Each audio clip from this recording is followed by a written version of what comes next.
Good afternoon. I'm Rekha Muttaraj. Devon Rahming is joining us live now in this case. And Devon, did a judge set bond for Brandel? Yeah, Rekha, so a judge set Brandel's bond at $80,000 this morning after investigators say he shot and injured a man Saturday afternoon inside the school. To be okay. Meanwhile, the four men who wrestled Brandel Jr. to the ground, well, they're expected to be honored with a National Heroism Award through the 1 in 5 Foundation for Kids. Reporting live, Devon Rahming, KHOU 11 News. All right, Devon, thank you so much. This afternoon. Right now, some businesses are pivoting. Take the owner of All Points Warehouse, for example. She says as soon as they got the feeling a strike was coming. The White House says this keynote speech will be centered around the vice president's continued efforts and support for workers across America. Right now, a young couple in their 20s, along with their 2-year-old and 6-month-old daughters, are without a house. However, this afternoon, fire officials say they are lucky to be alive. Hey, Sherman, good afternoon. Well, here along the sidewalk of Wharton Dual Language Academy, you can see that it's empty, right? It's easy for anyone to walk through here and get to where they're going. But that wasn't the case hours ago when it was full of parents and students. It's confirmed, sadly, 4 people, including 1 child, were killed in a helicopter crash last night. At this hour, we're still working to identify the victims. Authorities say this happened around 6:20 this morning along the Grand Parkway, not too far away from where I am standing right now.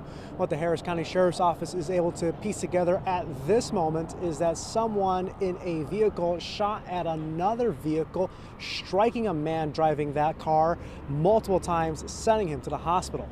Right now, 24-year-old Gerald Alexander's bond will remain at $50,000. Harris County Precinct 4 says he's one of the men who allegedly stole lawn care equipment from a lawn care worker who fought back. I was very uncomfortable with the idea of consistently taking pills.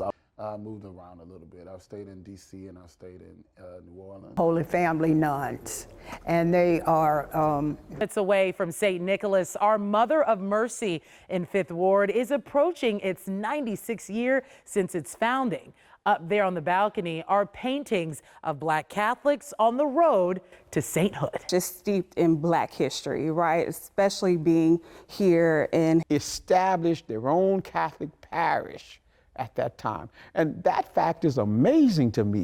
This morning, Laura Olson, Ken Paxton's alleged mistress, was called to take the witness stand, but we'll have to wait to hear from her because trial rules say that witnesses require a 24 hours notice. She got hers around 3:53 p.m. yesterday, so she's eligible to testify later this afternoon. Time to take to make sure that they have their education, make sure they understand the things that they're actually getting into, and break it every 6 months, fill in a captivir. And so what that's doing is it replaced my actual medication that I was taking, the pill that I was taking. Well, Houston police say there's evidence sitting in the property room dating back to the 80s tied to crimes from people who have already done their time or from crimes that have already been solved.